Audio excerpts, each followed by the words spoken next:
고린도전서 1장 4절로 9절까지의 말씀 다 찾으셨으면 서로 합독하면 좋겠습니다. 4절부터 시작. 그리스도 예수 안에서 너희에게 주신 하나님의 은혜로 말미암아 내가 너희를 위하여 항상 하나님께 감사하노니 이는 너희가 그 안에서 모든 일 곧 모든 언변과 모든 지식의 풍족함으로 그리스도의 증거가 너희 중에 견고하게 되어 너희가 모든 은사의 부족함이 없이 우리 주 예수 그리스도의 나타나심을 기다리니라. 주께서 너희를 우리 주 예수 그리스도의 날 책망할 것이 없는 자로 끝까지 견고하게 하시리라. 너희를 불러 그의 아들 예수 그리스도 우리 주와 더불어 교제하게 하시는 하나님은 미쁘시도다. 아멘. 아멘. 오늘 제목은 기다림의 삶이라는 제목으로 은혜를 나눌까 합니다. 사랑하는 여러분, 이제 2025년 저물어 갑니다. 오늘 11월의 마지막 날이고 이제 12월 한 달 만이 남는데 이 기다림이라는 것은 내일의 희망을 꿈꾸는 것이다 라는 것이지요. 그래서 이 기다림은 우리의 인생을 성숙하게 해주고 또 풍요롭게 해준다라는 것입니다. 그러므로 이 기다림은 우리의 현실을 뛰어넘어서 내일로 다가가게 하는 그런 힘이 있는 것이다 라는 것이지요. 그러므로 기다릴 줄 아는 사람은 지혜로운 사람일 것이다 라는 것입니다. 오늘은 교회의 절기가 새롭게 시작이 되는 대림절이라고는 그런 날이기도 합니다. 대림절, 교회의 절기는 크게 대림절, 주연절, 사순절, 부활절, 성령 강림절 그렇게 나뉘어져 있지요. 거기 이 대림절은 대강절 혹은 대림절이라고도 하는데 성탄절이 오기 전 4주 전에 이 대림절이라고 부르며 그 주 예수 그리스도를 기다리는 우리들의 모습, 그 기다림을 통해서 우리는 무슨 준비를 하며 우리는 살아야 되느냐라는 것이지요. 그래서 우리는 늘 이 기다림의 삶을 살아야 되는데 우리는 예수님의 재림을 항상 꿈꾸며 기다리며 사는 우리들의 삶이 되어야 된다라는 것이지요. 재림할 때 어떤 모습으로 우리들은 변화가 되느냐라는 것입니다. 그것을 꿈꾸며 그것을 기다리며 삶을 살아가는 우리들 모습 가운데 지금 현실의 내 모습은 어디에 있는지를 우리는 생각을 하며 뒤돌아봐야 된다라는 것이지요. 이제 2025년도 저물어가고 있는 지금 이 시점에서 내 모습은 진정한 하나님의 말씀으로 우리가 성화되어 가고 있는지 그것을 살펴봐야 된다라는 것이죠. 이 생명 양식인 하나님의 말씀을 얼마나 잘 받아들였고 어떤 모습으로 그 말씀을 받아들여서 내가 지금 살아가고 있는지 그것을 뒤돌아봐야 된다라는 것입니다. 그래서 우리가 기다리고 있는 그 예수 그리스도의 그 재림, 그 날이 속히 올 것인데 그때 우리는 부끄러움 없이 그 예수님의 품에 안겨서 저 천국에 갈 수가 있는지를 우리는 살펴봐야 된다라는 것입니다. 우리는 이 생명 양식을 많이 받아 먹어야 된다라는 것이지요. 그래서 먼저도 말씀드렸지만 우리가 새 시작을 할 때 성경을 몇 독을 하겠다라는 다짐을 하며 우리는 시작을 합니다. 그런데 그것이 진정 이루어졌는지 얼마나 읽었는지 또 예배에 나와서 말씀을 들으며 그 말씀을 내 말씀으로 받아들여서 그거를 적용하며 살아왔는지 우리는 뒤돌아봐야 된다라는 것입니다. 그래서 이 대림절의 그 의미는 약 2000년 전에 이 땅에 메시아로 오신 그 그리스도의 성탄을 회상하며 그 주님을 기다리는 절기이다라는 것이지요. 우리의 심령 속에 삶의 현장에 주께서 능력으로 임재해 주시기를 기다리는 것이다 라는 것입니다. 그리고 마지막 때에 다시 오실 영광의 주님을 맞이할 준비를 하는 그런 시기이다 라는 것입니다. 그래서 이 대림절 기간은 자신을 돌이켜보며 회개하고 깨어 기도하면서 주님을 맞이할 준비를 하는 그런 때이다 라는 것입니다. 그래서 이 대림절, 이 기간을 겨울철의 사순절이다 라고도 불려지고 있다라는 것이지요. 그래서 이 대림절 기간은 들뜬 분위기가 아니라 차분하게 자신을 말씀의 거울에 비추어 보며 자신을 내어놓고 사랑과 봉사의 삶을 실천하며 그렇게 사는 아주 중요한 절기이다라는 것이지요. 예수님께서 오셔서 어떤 모습으로 살으셨고 어떤 모습으로 사람들을 섬겼는지 우리는 성경을 통해서 잘 알고 있습니다. 바로 그 삶 가운데 우리는 들어가야 된다라는 것이지요. 그래서 대림절 첫 번째 주일을 맞이하면서 우리의 그 삶을 뒤돌아보며 말씀을 통해서 점검할 수 있기를 주님의 이름으로 축원합니다. 그래서 4절부터 보면 그리스도 예수 안에서 너희에게 주신 하나님의 은혜로 말미암아 내가 너희를 위하여 항상 하나님께 감사하노니 라고 고백을 합니다. 대림절을 맞이하는 첫 번째 자세는 바로 하나님의 은혜를 간구하는 것이다 라는 것입니다. 사도 바울은 고린도 교회에 편지를 하면서 이렇게 감사를 표현하고 있다라는 것이지요. 4절 다시 한번 함께 읽어보겠습니다. 시작.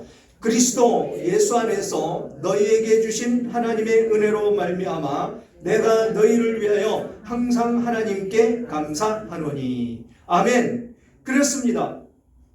이 사도 바울이 이 고린도 교회에 복음을 증거했는데 지금 그들을 권면하는 편지를 보내면서 내가 너희를 위하여 항상 하나님께 감사한다 라고 이야기를 하고 있다는 것입니다. 왜 감사할까요?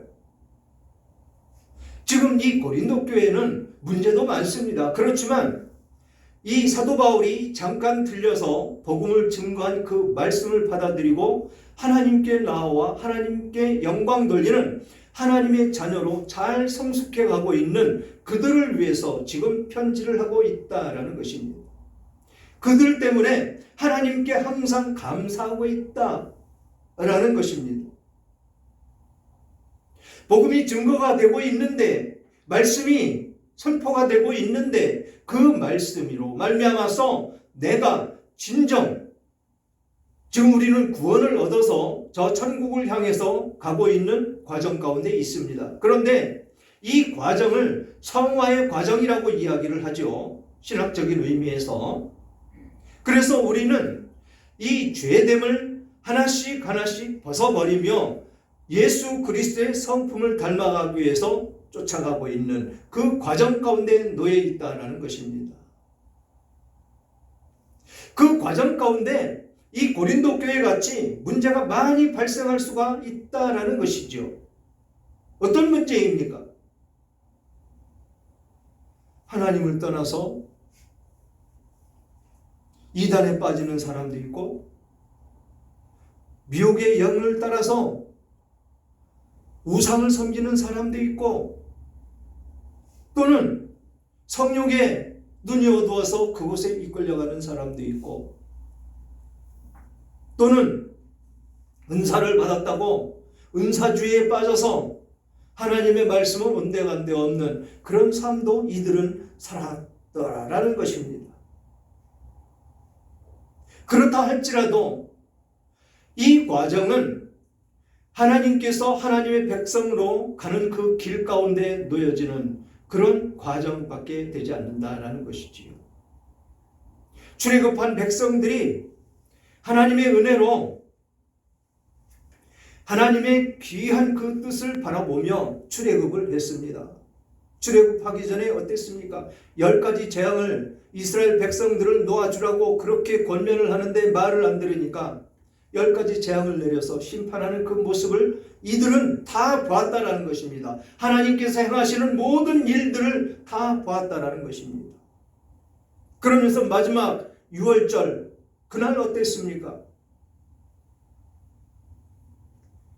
짐승을 잡아서 문설주에 바르면 그 안에서 그 집안에서 꼼짝을 않고 있는 사람들은 어떻게 된다고요? 살려주는 것입니다. 그 문설주에 피가 없으면 그곳에 있는 장남들은 다 죽는 것이죠. 이것이 예수 그리스도 거룩하신 주님의 보혈이라는 것입니다. 이것까지도 맛보고 그들은 출애굽을 했는데 출애굽을 하자마자 홍해를 만나면서 어땠습니까? 거기서부터 불평불만 시작이 되었죠. 하나님께서 인도하시는 그것은 온데간데 없어졌더라는 것입니다. 이것이 이 고린도 교회에 똑같은 현상으로 나타났고 지금 이 세상 가운데 있는 모든 교회들에게도 나타나는 그런 현상이더라라는 것입니다. 우리는 아직 완성되지 않은 그런 삶을 살아가고 있는 그 모습이기 때문에 그렇다라는 것입니다. 그래서 이 은혜는 그리스도 안에서 값없이 주어지는 하나님의 선물이다라는 것이지요. 우리들이 신앙생활을 한다는 것은 모든 것이 하나님의 은혜임을 고백해야 되는 것이다라는 것입니다. 은혜가 없는 신앙은 존재할 수가 없다라는 것이지요. 가만히 손을 얹고 생각을 해보십시오. 이제는 2025년을 마무리해가는 지금 이 시점에서 가만히 가슴에 손을 얹고 한 해 동안을 뒤돌아볼 때 하나님의 은혜가 아닌 것이 하나도 없음을 우리는 고백하는 입술이 되어야 된다는 것이지요. 하나님께서는 우리를 진리의 길로, 옳은 길로, 바른 길로 인도하시는 그런 하나님이십니다. 그런 하나님이 우리들에게 은혜만 베풀어 주시는 것이 아니고 징계도 하시고 책망도 하시는 하나님이심을 우리는 늘 마음판에 새기며 그 두려워할 수 있는 그 마음이 우리들에게 항상 있어야 된다라는 것이지요. 그래서 우리는 그 구원을 믿음으로 받았습니다. 그런데 그 믿음 역시 하나님께서 베풀어 주시는 그런 은혜임을 우리는 알 수가 있다라는 것이지요. 그래서 에베소서 2장 8절로 9절은 이렇게 말씀을 하십니다.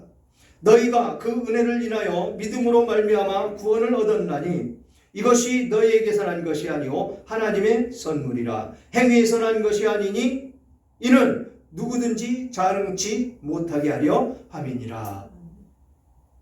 은혜로 받았다라는 것입니다. 우리의 행위, 그런 것으로 인해서 우리가 구원받은 것이 절대로 아니고 하나님의 선물이라는 것입니다. 선물을 누구에게 줍니까? 우리는 선물을 가끔 주기도 하고 받기도 합니다. 그런데 대부분 친밀감이 있는 사람, 가까운 사람, 아니면 내가 신세진 사람, 그런 사람들에게 우리는 선물을 합니다. 그런데 하나님은 우리들에게 이 선물로 주셨는데 우리들을 얼마나 사랑하셨기에 이것을 그냥 공짜로 주셨느냐라는 것입니다. 우리의 행위에 의해서도 아니고 그것에 대한 보답이 있어서도 아닌데 그런데 하나님은 주셨다라는 것입니다. 특별한 사랑,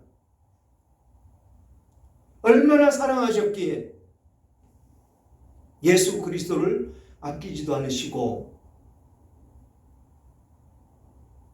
그 예수님 사형으로 통해서 우리는 구원을 얻을 수가 있는 하나님의 자녀가 되었다라는 것입니다.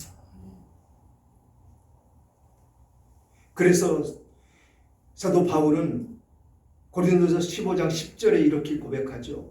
나의 나된 것은 하나님의 은혜로 된 것이니 라고 고백을 합니다. 나의 나된 것, 제가 이 자리에 서 있는 것, 제가 유식하고 똑똑해서 여기 서 있겠습니까? 무당의 아들이었었고 하나님을 배교하는 절의 중의 아들이었었는데 하나님의 은혜로 여기 서 있는 것입니다. 설 수도 없는 아주 초라한 죄인의 한 사람인데 육신은 다 망가져서 쓸데가 없는 그런 모습인데 하나님은 그것을 고쳐서 쓰시더라라는 것입니다. 은혜로.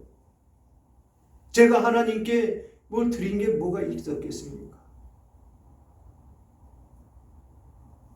지금 돌이켜보면 지금까지 살아왔던 모든 것들이 하나님의 은혜가 아닐 수가 없는데 그 은혜를 우리는 받으면서 그 은혜를 진정으로 어떻게 받았는지조차도 알지도 못하며 살아왔더라라는 것입니다. 제가 그런 모습으로 살았었기 때문에 너무도 잘 알고 있더라라는 것이지요.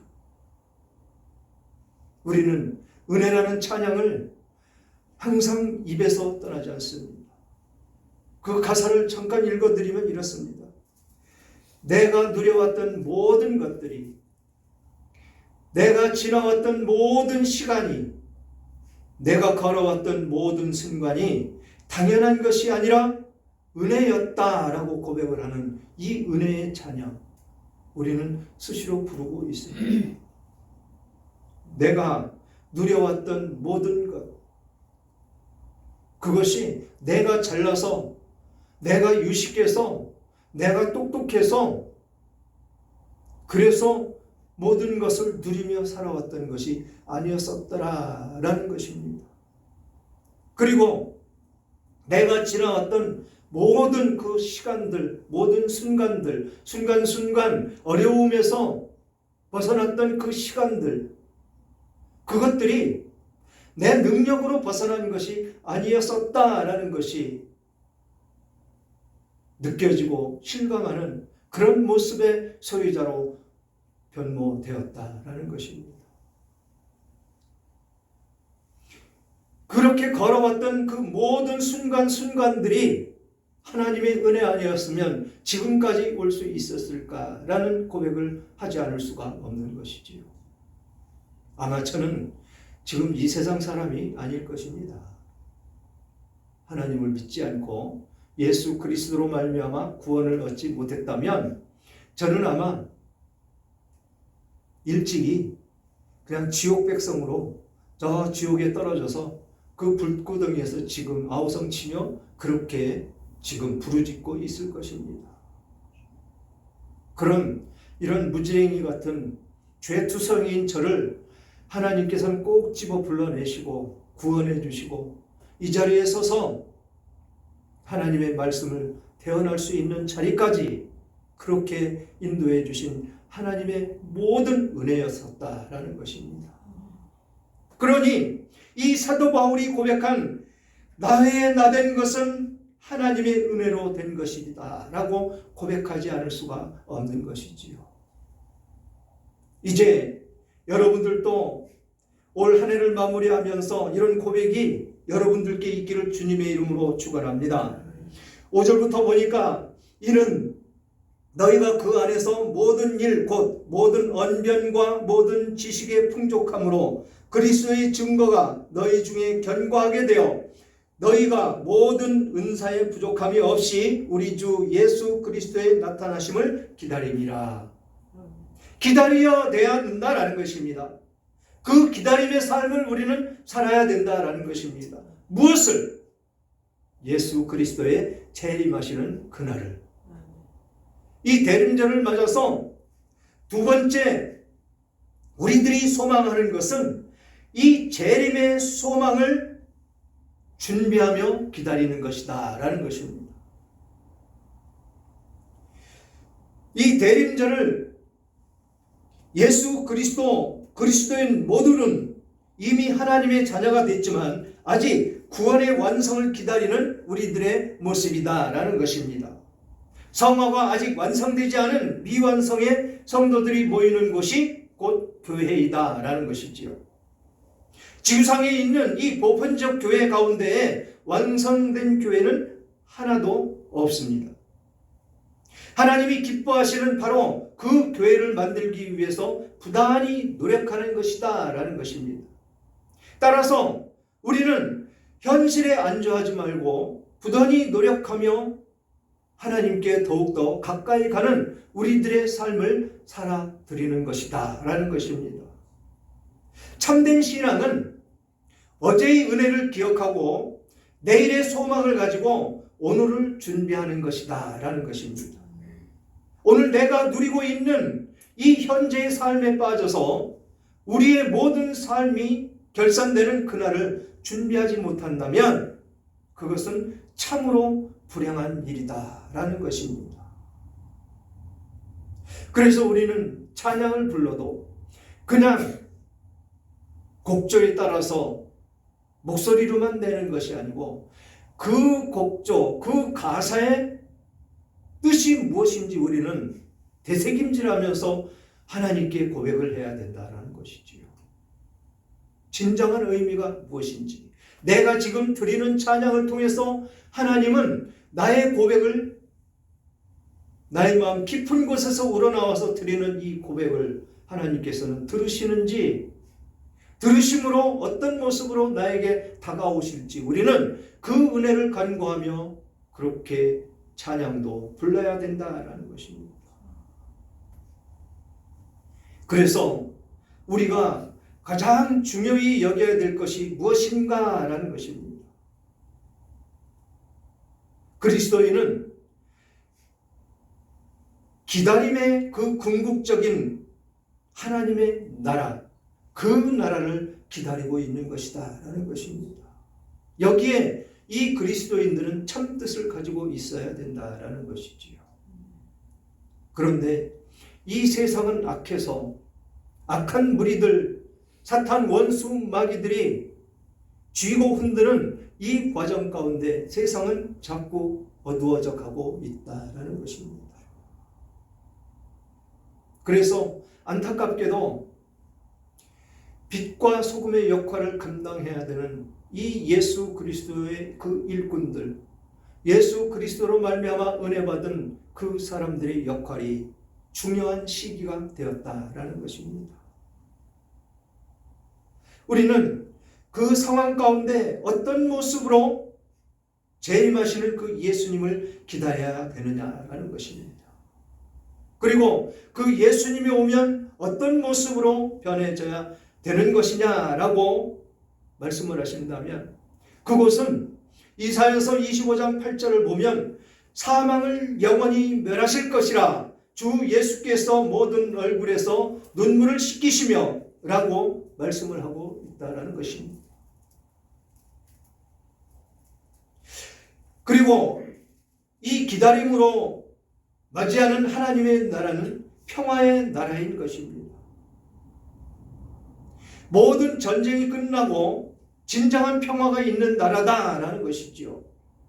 그래서 이사야서 11장 9절에는 나의 거룩한 산 모든 것에서 해됨도 없고 상함도 없을 것이니 라고 말씀을 하고 있다는 것입니다. 얼마나 좋습니까? 그러면서 이사야서 32장 17절로 18절에는 공의의 열매는 화평이요 공의의 결과는 영원한 평안과 안전이라 내 백성이 화평한 집과 안전한 거처와 조용히 쉬는 곳에 있으려니와 라고 말씀을 하고 계시다라는 것입니다. 어떻습니까? 이런 나라 속히 오면 너무 좋겠죠. 우리는 이 날을 기다리며 꿈꾸며 우리는 살아야 된다라는 것이죠. 기다려야 된다라는 것입니다. 그날이 언제일지는 아무도 모른다고 했습니다. 예수님께서도 그날은 모른다. 다만 아버지께서 아신다라고 말씀을 하셨다라는 것이죠. 그런데 이 재림에 대해서 이단들은 많이 이것을 다루고 사람들에게 겁을 주고 현혹시키고 미혹시키고 있다라는 것이지요.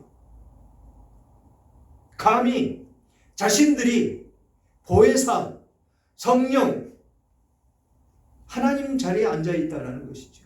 그래서 그들은 서슴없이 이야기를 합니다. 예언을 합니다.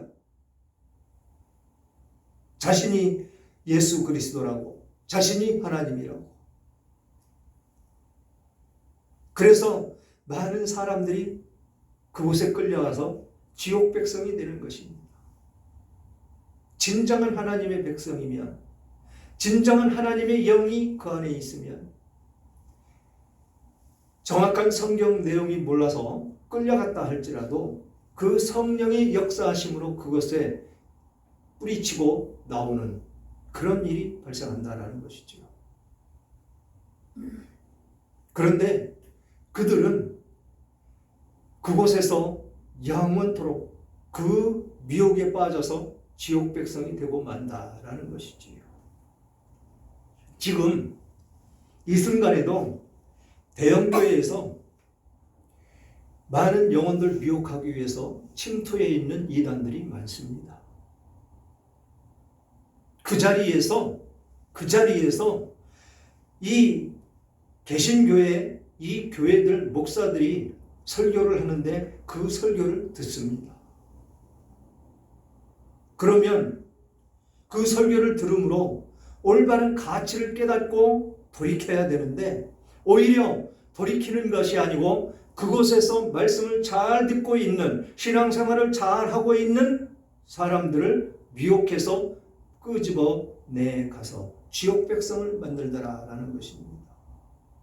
이것이 성경에서 말씀하시는 내 백성 한 사람을 찾아 땅끝까지 찾아다니다가 한 사람을 찾아서 지옥 백성을 만든다라는 말씀이 예수님께서 하신 말씀입니다. 이단들은 그렇게 그룹을 지어 다니며 큰 교회들 다니면서 또 작은 교회들 다니면서 교회를 하나씩 섭렵해 나가고 있는 이런 과정 가운데 있다는 것이지요. 우리 교회는 작으니까 오지 않을 수도 있겠죠. 그러나 방심해서는 안 된다라는 것입니다. 우리는 언제나 깨어 기도하는 성령의 충만함이 이 교회 가운데 있으면 감히 그들은 발을 붙일 수가 없다라는 것이지요. 이렇게 우리는 무엇을 기다려야 된다고요? 예수님의 재림을 기다리는 그 삶을 살 때 우리는 말씀을 잘 듣고 그 말씀으로 말미암아서 내 영이 자꾸 자라나는 그 과정 가운데 들어가야 된다라는 것입니다. 정말 하나님을 염원하고 사모하는 그 사람들은 제가 병원 사역할 때 보면 침상에 누인 채로 침상을 밀어서 성전에 데려다 달라고 하는 그런 고백이 있는 그런 모습이 되는 것입니다. 아파 죽겠는데 주사바늘 꽂고 진통제를 꽂고 움직일 수가 없으니까 말씀을 듣고 그 말씀 가운데 나는 가야 된다라고 고백을 하며 침상을 밀어달라고 부탁을 하는 그 모습의 소유자들이 되어야 된다는 것입니다. 이것이 진정 그들의 모습 가운데에서 예수님의 재림을 기다리는 그 모습의 소유자들일 것입니다.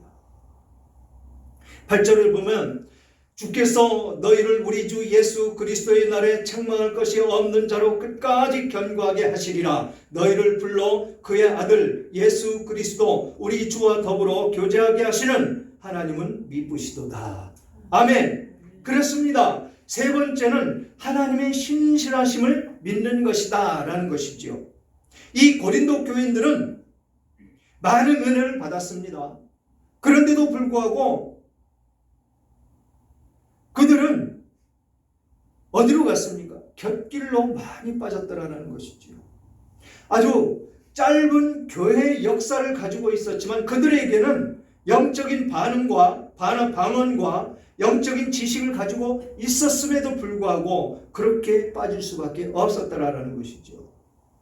그들은 다양한 은사와 영적인 지식이 사랑의 통제를 받으며 그렇게 살았습니다.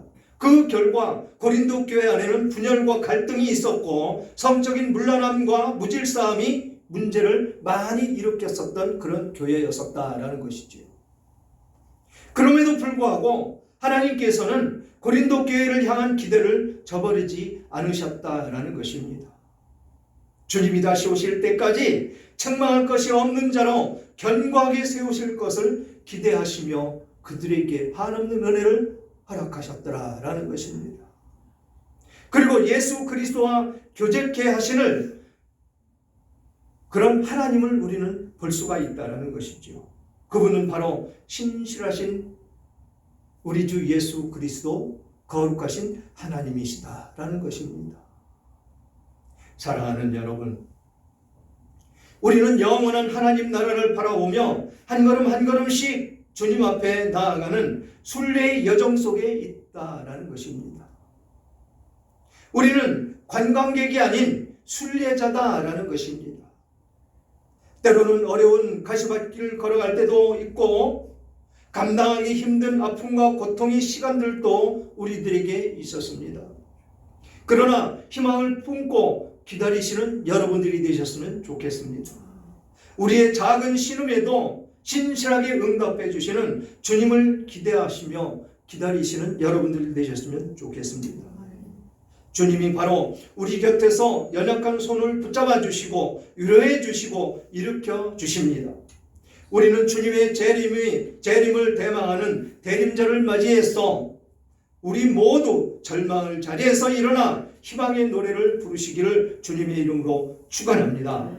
그러므로 기다림의 삶 가운데 희망을 가슴에 품고 희망을 노래하는 그런 은총의 계절이 되시기를 주님의 이름으로 축원합니다.